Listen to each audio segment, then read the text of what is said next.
What is animation? Context. I believe it's important to see the craft of animation in its wider context. With that thought in mind, there are three definitions to establish: animation, animation production, and animation filmmaking. So let's start with animation. Put simply, animation is the illusion of movement. This 19th century toy is called a zoetrope. When it spins, multiple drawings of the character strobe together to make it appear as though the drawing is moving. The drawing is not actually moving, it's moving through a dozen still images. The motion is an illusion.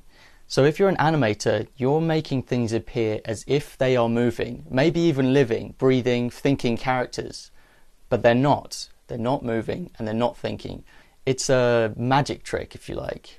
Expanding outwards from animation, we have animation production. Animation production is the assembly of a variety of skills, techniques, processes, and principles to make an animated audio-visual experience.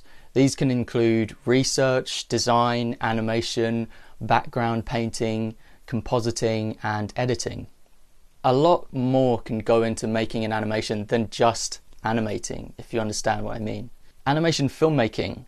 So animation filmmaking is the most general of these three terms, creating audio-visual stories using the animation as the primary medium to convey those stories to an audience.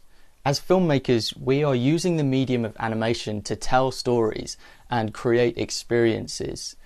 If we were to lay out our three definitions in a diagram, it might look something like this. This is just an idea that I had for how to represent them.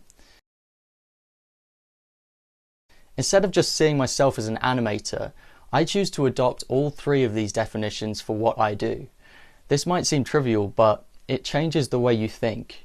An animator is reliant on the cooperation of others, a designer, a producer, a background artist, but an animation filmmaker can create original films without anyone's help.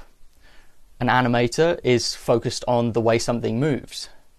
An animation filmmaker, on the other hand, is focused on telling a story and creating an experience for the viewer.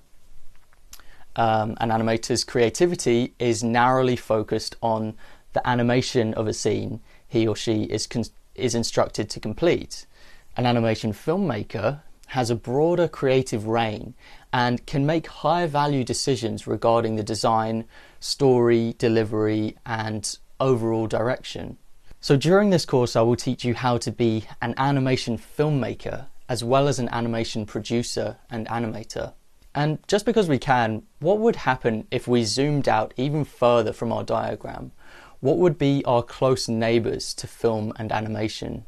I think it could look something like this. It becomes a complicated map, all of these territories and intersections.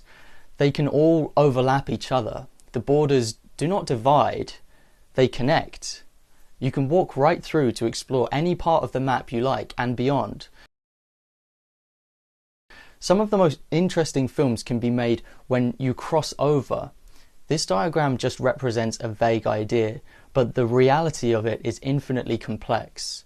The possibilities here are endless. That's what I'm trying to say. The possibilities are endless. If you take one thing away from this section, it's just that there is a context to this, and you are free to explore inside and out of animation and bring things in from different mediums. And I just want you to be aware of that so that you don't start off your education in animation with a narrow idea of what animation is. It's an art form, and because it's an art form, the boundaries are very soft. You can make it your own, and that's the beautiful thing about it.